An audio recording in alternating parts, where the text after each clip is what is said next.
నాతో పాటుగా అనుభవజ్ఞులు అందరూ పెద్ద మేధావులు ఈ చర్చలో పాల్గొనడం వీళ్ళకి ప్రత్యేక ధన్యవాదాలు తెలుపుతూ, ముఖ్యంగా రెవెన్యూ వ్యవస్థలో ఒక ఇల్లు నిర్మాణం చేసినప్పుడు పునాది ఎలాంటిదో అలాంటి వ్యవస్థకు, రెవెన్యూ వ్యవస్థకు ఆ పునాది లాంటి వాళ్ళు విఆర్ఏలు. విఆర్ఏ, దీని తర్వాత విఆర్ఓ, దాని తర్వాత గిరిదావరి, దాని తర్వాత ఎంఆర్ఓ.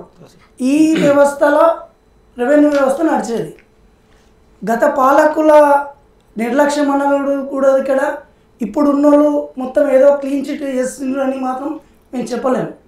ఎందుకు చెప్తున్నామంటే 1956 రెవెన్యూ చట్టాలు మొదటగా ఏర్పడినప్పటి నుండి, మొట్టమొదటిగా రెవెన్యూ చట్టం ఏర్పడినప్పుడు ఒక గ్రామానికి కావల్కారు అని ఒక పేరు పెట్టారు. వారిని మస్కూరి అంటే ఇప్పుడున్న విఆర్ఏ అని చెప్పే వాళ్ళకు మస్కూరి, కావల్కారి, నీరెడ్డి అని ఈ ప్రభుత్వ భూములని కాపలదారులుగా ఇట్లా వ్యవస్థను క్రియేట్ చేశారు. ఇక్కడ ప్రభుత్వానికి కానీ మరి నిరుద్యోగులకు కానీ ప్రతి ఒక్కరికి మేము చెప్పాల్సింది ఏంటంటే, ఈ విఆర్ఏ అనే నామకరణం 2012 తర్వాత దీనికి ఒక పేరు పెట్టారు.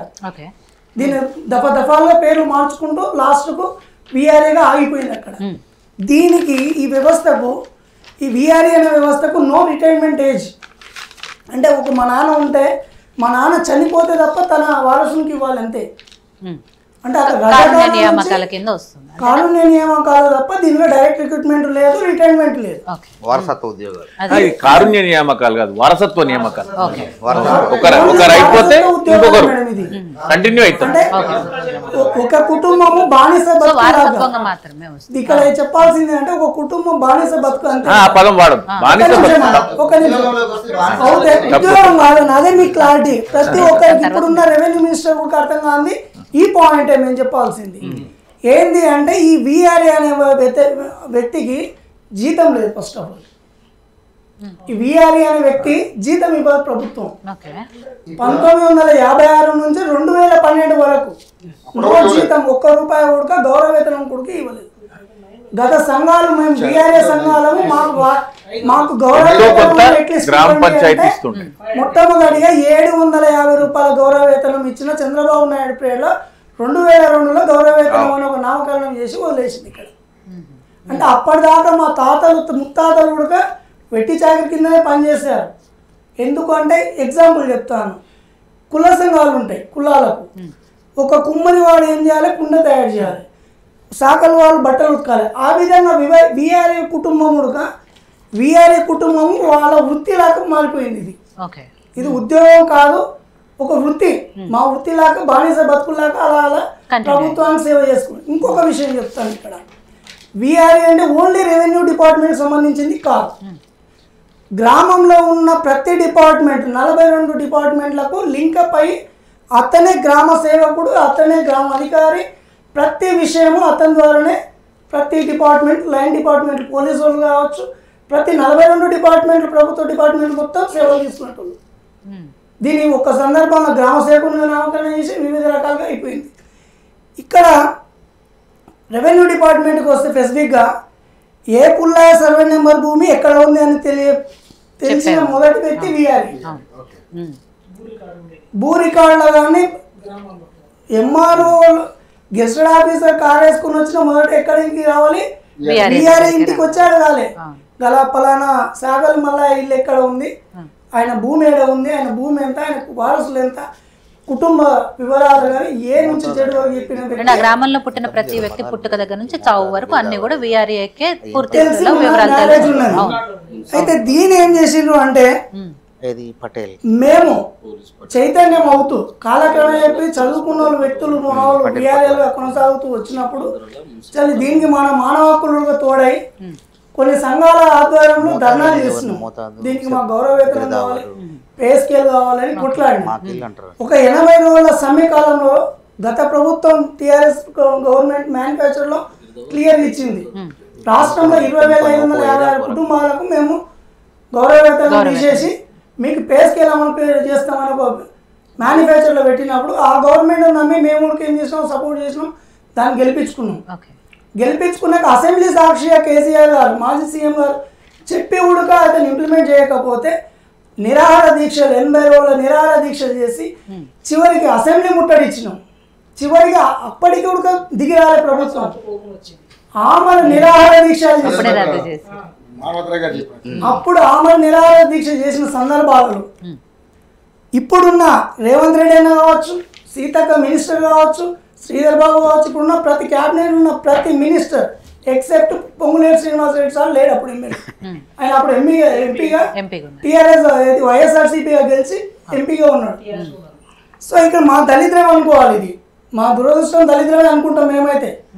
వీళ్ళంతా వచ్చి చెప్పిన వాళ్ళు ఎక్కడ చెప్పారు? మా టెంట్ కిందకి వచ్చి మీ వీఆర్ఏ సమస్యలు, మా ప్రభుత్వం వస్తే మీ సమస్యలను మొదటగా పరిష్కరిస్తాము అని బల్లబుద్ధి చెప్పిన వాళ్ళు కాంగ్రెస్ పార్టీ.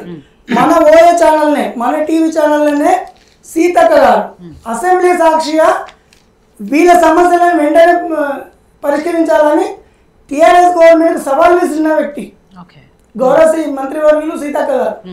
ఇప్పుడు అంత సపోర్ట్ చేసినాక కేసీఆర్ గారు అనుకున్న మ్యానుఫ్యాక్చర్లో నువ్వు పేసుకెళ్ళిస్తావు ఈ అని చెప్పిండ్రు వీళ్ళు. బాగుంది.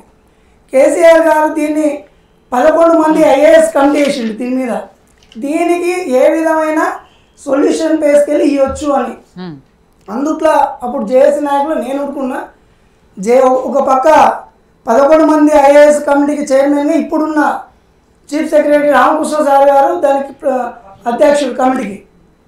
వీళ్ళందరి సమక్షంలో మళ్ళీ జేఏసీ వాళ్ళని రెండింటిని క్లంప్ చేసి ఒకే వేదికతో 5 సార్లు చర్చలు జరిగినాయి. చర్చలు జరిగి పే స్కేల్కి ఒప్పుకున్నాం. వాళ్ళు ఒప్పుకున్నారు ప్రభుత్వం, ఇక్కడ మేము ఒప్పుకున్నాం. తీరా చూసినాక కేసీఆర్ సార్ మళ్ళీ ఒక మధ్యలో లింక్ పెట్టి బ్రేక్ చేసిండు.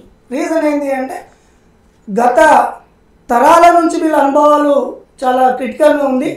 మనం ఇవాళ పే స్కేల్ ఇచ్చి వదిలేస్తే ఆ కుటుంబాలకు న్యాయం చేసిన వాళ్ళకి కాదు. మనం దీని మీద మళ్ళీ ఇంకేదో చర్చ చెప్పాలని మళ్ళీ చర్చ పెట్టేస్తే అప్పుడు ఏం చెప్పారు తీర్మానం అంటే దీనికి 3 రకాలుగా విభజిద్దాం. చదువుకున్న వాళ్ళు, డిగ్రీ చదివిన వాళ్ళకు జూనియర్ అసిస్టెంట్ క్యాడరు, ఇంటర్మీడియట్ చదివిన వాళ్ళకు రికార్డ్ అసిస్టెంట్, బిలో 10th చదివిన వాళ్ళకు ఓఎస్ లాస్ట్ గ్రేడ్ సర్వీస్ కింద ఇస్తే వీళ్ళకి న్యాయం జరుగుతుంది. ఇది ప్రభుత్వం మనము ఒక విధమైన పాలసీని తీసుకొచ్చినట్టయితే అన్నాక ఇక్కడ 2 చిక్కులు వచ్చినాయి. ఇదంతా ఒప్పుకున్నాక 2 చిక్కులు అయినాయి.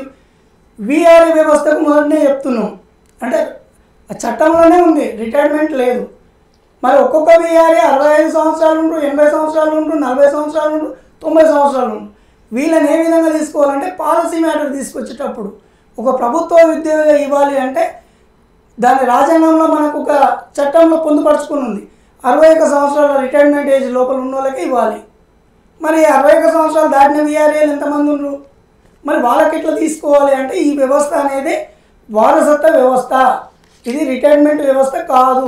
కాబట్టి వాళ్ళ వారసులు ఎవరైతే ఉన్నారో వాళ్ళు చదువుకున్నట్లు ఉంటే వాళ్ళకి ఇచ్చి దీన్ని మనం న్యాయం చేయొచ్చు అన్నట్టు అప్పుడు చర్చలన్నీ జరిగిన తర్వాత, అనేక సంఘాలతో చర్చలు జరిగిన తర్వాత ఇష్యూ చేసిందే జీవో నెంబర్ 81.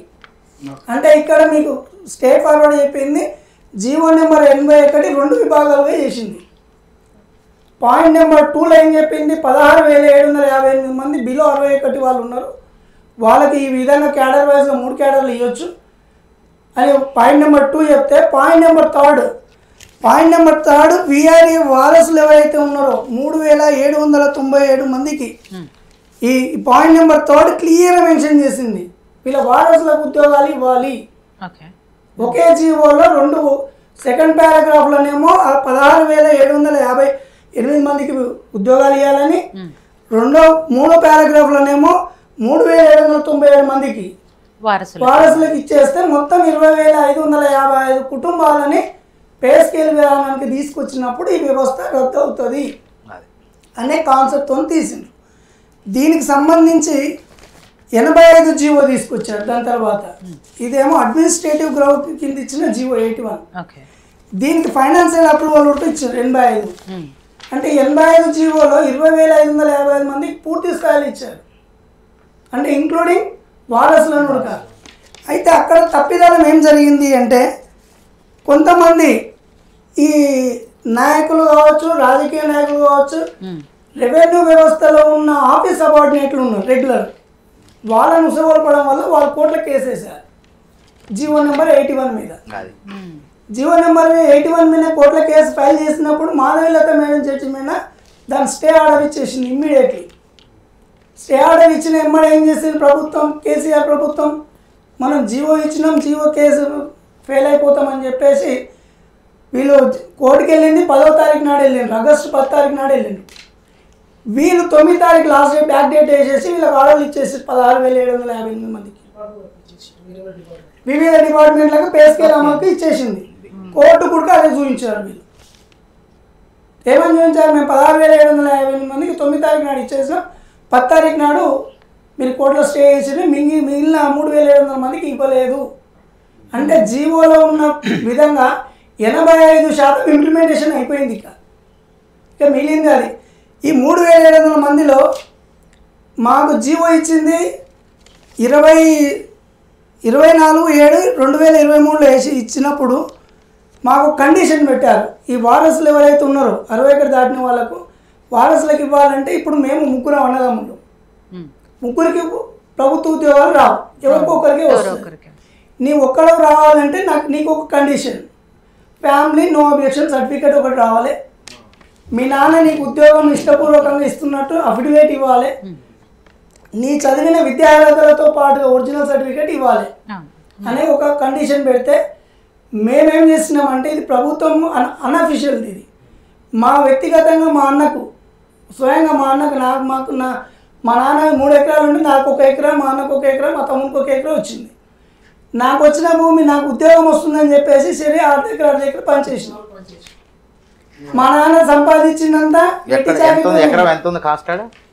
ఎకరము 80 లక్షల దాకా ఉంది మాకు.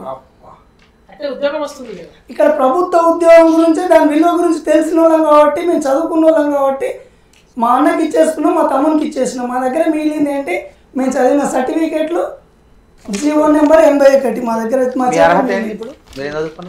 మేము పీజీ మ్యాథమెటిక్స్ పీజీ ఉస్మానియా క్యాంపస్లో చేసాము. అయితే ఇక్కడ ప్రాబ్లం ఏంటి అంటే మేము చెప్పొచ్చేది, ఇక్కడ 3,797 మందిలో ప్రభుత్వంలో అప్పుడు మొత్తము ఒక సర్క్యులేట్గా ఇప్పుడు జీపీ వాళ్ళకి ఎట్లయితే ఆప్షన్స్ ఇచ్చిండ్రో, ఒక సాఫ్ట్వేర్ ఎట్లా ఇచ్చిండ్రో 61 వారసులో కూడా అట్లే ఒక సాఫ్ట్వేర్ ఫిల్అప్ చేసి ఇచ్చిండ్రు. దానిలో మొత్తం కలెక్టర్లు అప్లోడ్ చేసిండ్రు, డాటా అంతా వెరిఫికేషన్ అయింది, సర్టిఫికేట్ వెరిఫికేషన్ అయిపోయింది, ఇదిగో రేపు వచ్చి ఇవాళ వచ్చి అనే విధంగా క్రియేట్ చేసినప్పుడు. సో అక్కడ అయిపోయిన కనుక ఇప్పుడు మాకు మిగిలిందంతా ఇది ఒక జీవోని పట్టుకొని తిరుగుతూ ఉన్నాం. కోర్టుకు చుట్టూ వెళ్ళాం, కోర్టు స్టే తీసుకొచ్చాము, కోర్టు మా ఫేవర్లు ఇచ్చేసింది, లేదు వీళ్ళకి సంబంధం లేదు, ఓఎస్ వాళ్ళు కేసు వేసిన వాళ్ళు మీ పోస్టులకు వాళ్ళకు ఇచ్చింది సంబంధం లేదు, వాళ్ళ పోస్టులు వేరు మీ పోస్టులు వేరు, వాళ్ళకు సపరేట్గా క్రియేట్ చేసి ఇచ్చిన పోస్టులు, వీళ్ళకు 20,555 పోస్టులని మొత్తం ముడక క్రియేట్ చేసి ఇచ్చిన పోస్టులు, మీకు ఇచ్చిన ప్రమోషన్ ప్యానల్లో వాళ్ళకి ఎక్కడ ఇవ్వలేదు అని మాధవీలత జడ్జికి ఇప్పుడున్న జీపీ గారే, ఇప్పుడున్న ప్రజెంట్ జీపీ గారే క్లియర్ ఎక్స్ప్లెయిన్ చేస్తే కోర్టు వెకేషన్ ఇచ్చింది. ఎప్పుడు ఇచ్చింది, November 22 నాడు వెకేషన్ ఇచ్చింది 2023. ఎలక్షన్ కోడ్ ఉంది, సిఎస్ శాంతకుమార్ మేడం దగ్గర పోయి కలిస్తే ఇది ఎలక్షన్ కోడ్లో మీకు ఉద్యోగాలు ఇవ్వడానికి లేదు. తర్వాత తదనంతరం కాంగ్రెస్ గవర్నమెంట్ వచ్చింది. కాంగ్రెస్ గవర్నమెంట్కు మేము ఎట్లా పని చేసామనేది ఒక్క మాటలు ఎత్తా. ప్రతి రేవంత్ రెడ్డి అన్నతో సహా ప్రతి ఇప్పుడున్న ఎమ్మెల్యేలు కావచ్చు, మినిస్టర్ కావచ్చు 100% సపోర్ట్ ఇచ్చిన వాళ్ళే వీళ్ళు మాకు. మేము నమ్మినాం. గత ప్రభుత్వం అంతా విచ్చలవిడి చేస్తుంది, ఎక్కడ పడితే అక్కడ ఏం చేస్తుంది. మాకంటే ముందు వీఆర్ఓలు వాళ్ళనైతే రాత్రి జీవో వచ్చింది, ఎక్కడ పడితే అక్కడ చిన్న భిన్నం చేసింది.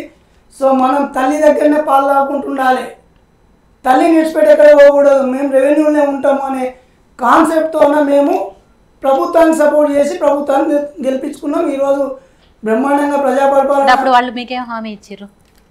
అదే మేడం, మేము అదే చెప్తున్నాం, ఇది క్లియర్ చేస్తామని చెప్పిరా. రేవంత్ రెడ్డి అన్న టెంట్ కిందకి వచ్చి వీళ్ళ హక్కులు ఇప్పుడు నేను చెప్పిన తతంగా మొత్తం రేవంత్ అనే చెప్పినప్పుడు ఈ సబ్జెక్ట్ అంతా రేవంత్ రెడ్డి అన్న దగ్గర ఉంది, సీతక్క దగ్గర ఉంది.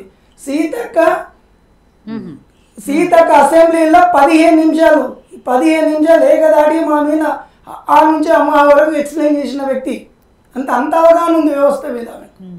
ఇప్పుడు వాళ్ళ దగ్గరికి పోతే మా శాఖ కాదు, పొంగులేటి అవగాహనతో మాట్లాడిన వాళ్ళే. ఇప్పుడు నేను ఎంత చెప్పిన వాళ్ళే వీళ్ళు. ఇప్పుడు నేను ప్రభుత్వాన్ని అందుకే అన్నా, గత ప్రభుత్వాన్ని నిందించకూడదు, ఇప్పుడు ఈ ప్రభుత్వాన్ని పోడకూడదు అనే విషయం అదే నేను క్లారిటీ. ఇప్పుడు పొంగులేటి గారిని కలిసారా? మేము అనేక సార్లు, 1000-2000 సార్లు కలిసినాం పొంగులేటి. స్పెషల్ టు నేను సీఎం గారిని 2 సార్లు కలిసాను.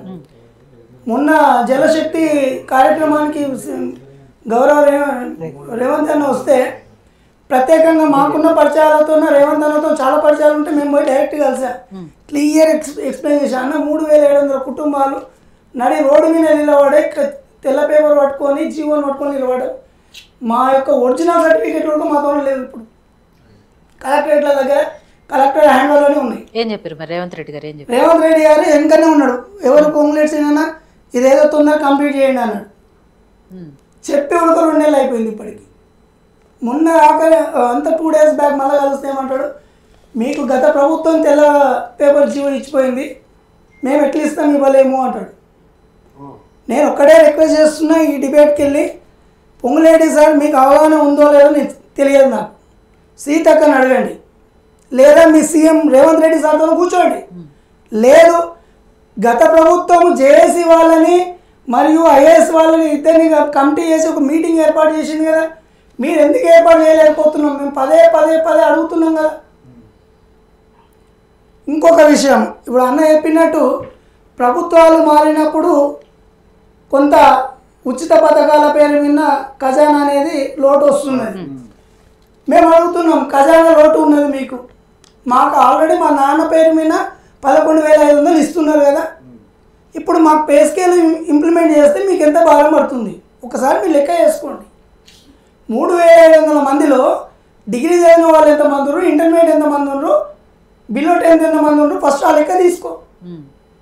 తర్వాత మాకు ఉద్యోగం ఇచ్చే తర్వాత చూద్దు. జీపీ వాళ్ళ కాడికి వద్దాం ఇప్పుడు సబ్జెక్టు. ఇప్పుడు రాష్ట్రంలో వీళ్ళు కాంగ్రెస్ మ్యానుఫ్యాక్చర్లో ఒక క్లారిటీ పెట్టారు, మేము గ్రామానికి ఒక అధికారిని పెడతాము, మేము గ్రామ పరిపాలన మళ్ళీ పునరుద్ధీకరిస్తాము అంటున్నాం. సంతోషం. ఎందుకు నేను సంతోషం చెప్తున్నా అంటే, రెవెన్యూ వ్యవస్థలో విఆర్ఓ ఎవరైతే ఎప్పుడైతే పోయినామో, ఎవరు సర్వే నెంబరు ఎవరు దున్నుతున్నాడు, ఎవరు సర్వే నెంబర్ని ఎవడు అమ్ముకుంటున్నాడు ఎవరికి తెలియదు అక్కడ. ఈవెన్ తహసీల్దార్ అయితే నెత్తి కొట్టుకుంటున్నాడు. మాకు ఎట్లా తెలుస్తుందంటే, గత విఆర్ఓలు వాళ్ళు ఒక 5,200 మంది వాళ్ళు అబాలిష్ అయ్యి వెళ్ళిపోయినాక ఆ భారం 20,500 మంది మీద పడ్డది. మా 20,500 మందిలో 16,758 మంది పోయినాక ఆ భారం 3,790 మంది మీద పడ్డది. ఇప్పుడు ప్రస్తుతానికి 25,000 మంది పనిచేసే పని ఒత్తిడి 3,797 మంది మేము పనిచేస్తున్నాం. ఒక్కసారి ప్రభుత్వానికి నేను ఒకటే విన్నపం చేస్తున్నా, 25,000 మంది పనిచేసే పనిలో ఒక వారసుడుగా మేము పోయి పనిచేస్తున్నాం. టిల్ నౌ ఇప్పుడు నేను ఈ వేదిక నుంచి అడుగుతున్నా, మేము ఎవరం? ఉద్యోగులమా? కాదు. స్వర్గంలో ఉన్నారు, మేమే చెప్తున్నా. మేము ఉద్యోగులమా? కాదు. మరి మాతోనే ఉద్యోగాలు చేపిస్తున్నారు. మాతో ఇప్పుడు అన్న చెప్పాడు, భూభారతి భూసునీల్ సార్ కానీ, గౌరవ లచ్చిరెడ్డి సార్ కానీ, నవీన్ మిట్టల్ సార్ కానీ ఒక భూ చట్టం తీసుకొచ్చారు. సంతోషం. సరే, ప్రభుత్వాలు ఏం చేసినాను పక్కకు పెడితే, రెవెన్యూ శాఖలో రెవెన్యూ ఆఫీస్ ఏం పని చేస్తుంది అది కనిపించట్లేదా? నీకు స్టాఫే లేదు, నువ్వు చట్టాలు తీసుకొచ్చి మీద పడేస్తున్నావు. ఎక్కడి నుంచి ఎవరు చేయాలి పని? ఎంఆర్ఓ పోయి సర్వే నెంబర్లను తేలాడతాడా? పోనీ గిరిదావరి పోయి సర్వే నెంబర్లను తేలాడతాడా? మొన్న దాదాపు సుమారు ఒక 5-6 లక్షల అప్లికేషన్ వచ్చినాయి భూభారతిలో. ఆ పని అంతా ఎవరు చేస్తున్నారండి? 8,50,000. 8,50,000 అప్లికేషన్స్ వచ్చినాయి. నేను సూటిగా అడుగుతున్న ప్రభుత్వాన్ని, అంటే దశాదిశ లేకుండా వివరించుకుంటూ పోతుంటే ఇక్కడ చిన్న భిన్నమైన వ్యవస్థ, ఈ వ్యవస్థను చక్కగా చేసిన తర్వాత నువ్వు చట్టాలు తీసుకురా. ఇప్పుడు తీసుకొచ్చి ఆ ఎంఆర్ఓల మీద గొంతు మీద కత్తి పెట్టారు. ఆ ఎంఆర్ఓలు ఎవరి మీద పెడుతున్నారు? బీఆర్ఏలు ఎవరైతే వీరిపోయిన 3,500 మంది మీద పెడుతున్నారు. చిన్న ఎగ్జాంపుల్ చెప్తా బ్రదర్, ఒక్క నిమిషం. ఏమనుకోవద్దు, చాలా డేంజర్ ఇది. నేను ప్రభుత్వానికి డేంజర్ అని చెప్తాను. ఎందుకనే విషయం చెప్తా, క్లారిటీ ఎక్స్ప్లెయిన్ చేస్తున్నా. మొన్న రీసెంట్గా గత 6 నెలల కింద ఒక వారసుడు వనపర్తి జిల్లా నాయకుడు, నాతో పాటుగా జిల్లా ఇన్ఛార్జి నాయకుడు ప్లస్ రెగ్యులర్ క్లర్క్ దగ్గర కలిసి కలెక్టరేట్లో ఫైల్ చేయడానికి పోయి వచ్చారు. యాక్సిడెంట్ అయి చనిపోయాడు. సింగిల్ ఎంపీ ప్రభుత్వం ఇవ్వలేదు. 27 లక్షల రూపాయలు ఖర్చు పెట్టినా కూడా ఒక ఆ మనిషి బతకలేదు. 27 లక్షలు ఖర్చు పెట్టారు. ఈ రెవెన్యూ సంఘాలు కానీ ఈ ప్రభుత్వం కానీ అక్కడ ఇక్కడ వనపర్తిలో ఇప్పుడు మేఘారెడ్డి అన్నకైతే 100 సార్లు కాల్ చేశాను. ఆయనకు నాకున్న పరిచయంతో అన్న ఆ కుటుంబాన్ని ఆదుకోండి, చూడండి అంటే ఇప్పటికీ దళిద్రం ఏదంటే మొన్న ఇందిరమ్మ ఇల్లు వచ్చినాయి కదన్నా, ఆ ఇల్లుడికి వదిలేదు. టిల్ నేను ఓపెన్ ఛాలెంజ్ చేస్తున్నా, రేవంత్ రెడ్డి సార్ నువ్వు నిన్న డిబేట్లో ఏం చెప్పినావు, కేసీఆర్ ఫామ్ హౌస్ కోసం వీన్ ఫామ్ హౌస్ కోసం అంటున్నావు కదా, చల్రాడు నా ఎమ్మెల్యే నా బీఆర్ఏ కుటుంబాలను చూపిస్తా నీకు. వాన్ ఫామ్ హౌస్లో పోతే నీకేమవుతుంది సార్, మా బీఆర్ఏ నేను ఒక్క మాట చెప్తాను అన్న ప్లీజ్ ఏమంటారు, మా బాధలు చెప్తున్నా ఇక్కడ చెప్పు కానీ మా బాధ అక్కడ కన్సల్ట్ ఎమ్మెల్యే పట్టించుకుంటలేడు, సర్పంచ్లు లేరు, ఎంపీటీసీ లేరు, వాళ్ళు లేరు, ఎవరు చెప్పాలి? ఇలాంటి సమస్యలు చాలా ఉన్నాయి కాబట్టి ఇవాళ స్పెషల్ డిబేట్ పెట్టాలి. దీని మీద మాట్లాడాలి.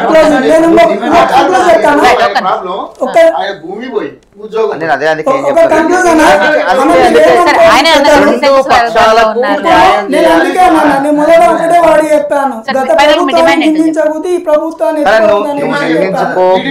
ఇప్పుడు ఫైనల్ గా మేము చెప్పాల్సింది ఏంటంటే, మేము బట్టలు లేకుండా నడి రోడ్డు మీద నిలబడినంత వ్యవస్థలో నిలబడమన్న మేము. ఈ 3400 కుటుంబం 795 కుటుంబాలు ఇందుట్లో వారసులు సూసైడ్ చేసుకొని ప్రెజర్కు చనిపోయారు. 28 మంది చచ్చిపోయారు. ఈ మా తండ్రులు ఎవరైతే ఉన్నారో సుమారుగా 580 మంది వాళ్ళకి ఏజ్ బారై చనిపోయారు. ఆ కుటుంబానికి వచ్చే 11,500 రూపాయలు ఆపేస్తుంది ప్రభుత్వం. వాళ్ళకి అదుడుగా లేదు. ఇప్పుడు నేను మా నాన్న బతుకున్నా నాకు వస్తుంది, అక్కడ చనిపోయిన వ్యక్తికి అట్లీస్ట్ 11,000 వస్తలేదు, ఇక్కడ ఉద్యోగం లేదు, ప్లస్ అతనికి వాళ్ళ నాన్న సంపాదించిన ఆస్తుడు వాళ్ళ అన్నదమ్ములకు ఇచ్చుకున్నాడు. ఆ వ్యక్తి పరిస్థితి ఏంది, ఆ కుటుంబం పరిస్థితి ఏంది, ఒకసారి ఆలోచించవలసిన విషయం. ఇంకా జీపీఓ కాడికి వచ్చినప్పుడు ప్రభుత్వము ఇప్పుడు విఆర్ఓలని కొంతమందికి ఒక గైడ్లైన్స్ ఇష్యూ చేసింది. ఏది ఎక్స్పీరియన్స్ ఉండాలి, ఫాస్ట్గా వర్కింగ్ కావాలి వీళ్ళకి అనేది సంతోషం. మా మిత్రులు కూడా వాళ్ళకు విఆర్ఓలకు గతంలో వాళ్ళు పోయినప్పుడు వాళ్ళ సర్వీస్ అంతా 0 వెళ్ళిపోయింది. నేను ఒక్కడే రిక్వెస్ట్ చేసేది ప్రభుత్వానికి, ఇప్పుడు 3,500 మంది నువ్వు తీసుకున్నావు కదా, ఇంకో 2,000 మంది నువ్వు ఎగ్జామ్ పెట్టి తీసుకుంటున్నావు కదా, వచ్చిన ప్రతి విఆర్ఓకు కానీ విఆర్ఏకి కానీ వాళ్ళకి రావాల్సిన వాటా ఏదైతే ఉందో సర్వీస్ రూల్ ప్రకారంగా సీనియర్ అని ఇవ్వండి అట్లీస్ట్. ఎందుకంటే నువ్వు అక్కడ పోయినప్పుడు సీనియర్ సర్వీస్ పోతే సీనియర్ పోతుందని ఇక్కడ జీపీఓ నువ్వు మళ్ళీ వచ్చినావంటే మళ్ళీ 0 మళ్ళీ ఫస్ట్ నుంచి ఆ నుంచి రావాల్సిందే వీళ్ళు. బట్ నా రిక్వెస్ట్ ఏంటంటే వాళ్ళ అపాయింట్మెంట్ ఆర్డర్ అన్నది బేస్ చేసుకొని వాళ్ళకు ఒక ఆ విధానాన్ని అన్నది తీసుకోండి. ఇప్పటివరకు ఆ విధానం ఉడక లేదు. ఎందుకు చెప్తున్నాను ఏంటంటే వివిధ సంఘాలు గౌరవ లచ్చిరెడ్డి సార్ ఆధ్వర్యంలో కానీ ఉంగరవేంద్రెడ్డి సార్ ఆధ్వర్యంలో కానీ అనేక సందర్భాల్లో మేము ఈ ఫైటింగ్ చేసాం. ఎందుకంటే ఒక వ్యక్తి మనం ఒక తోనికి వచ్చినప్పుడు హ్యాపీగా ఉండాలి. మీరు మొన్న ఎగ్జామ్ రాశారా? ఇది అవకాశం లేదు అన్న, మేము అదే అంటున్నాం, మాకు ఎంప్లాయ్మెంటే లేదు, ఇంకా ఎగ్జామ్ పోలేదు. అవుతే ఇంకొకటి నిరుద్యోగుల పక్షాన నేను మాట్లాడడానికి అన్న, మేము ఉడక 3,700 మంది ఉడక మేము నిరుద్యోగులమే, మేము ఉద్యోగులం కాదు. ఫస్ట్ ఆఫ్ ఆల్ మా పాయింట్ ఆఫ్ లో ఇక్కడ వారసత్వంగా వచ్చిన దానిని మీరు ఒక పాయింట్ ఆఫ్ లో ఏమంటున్నారు, అన్ని వీళ్ళకి ఇచ్చుకుంటూ పోతే మాకేంటి అనే క్వశ్చన్ మీ దగ్గర ఉన్నది. రైట్, నేను ఒక మాట చెప్తాను. ఇప్పుడు అన్న చెప్పినట్టు 10,958 మందిలో యాజ్ పర్ రాజ్యాంగం ప్రకారంగా 70-30 అనే రేషియో, 70 అబాలిషింగ్ చేసుకోవచ్చు, ప్రమోషన్ కోటా ఫిల్అప్ చేసుకోవచ్చు. ఇది రాజ్యాంగంలోనే ఉన్నది. 30 or 40 అనుకుంటా, నాకు ఎగ్జాక్ట్ గుర్తులేదు. రిక్రూట్మెంట్ కి వెళ్ళాల్సిందే. 70-30 60-40 రాజ్యాంగంలో లేదు. పదోన్నతులు అనేది రాజ్యాంగంలో లేదనే సుప్రీం కోర్టే చెప్పింది. ప్రమోషన్ అనేది రాజ్యాంగంలో లేదు. అది ఇవ్వచ్చు ఇవ్వకపోవచ్చు, అది రాష్ట్ర ప్రభుత్వం కేంద్ర ప్రభుత్వం రాష్ట్రపతి ఉత్తర్వులు అదే చేశారు. ఒక నిమిషం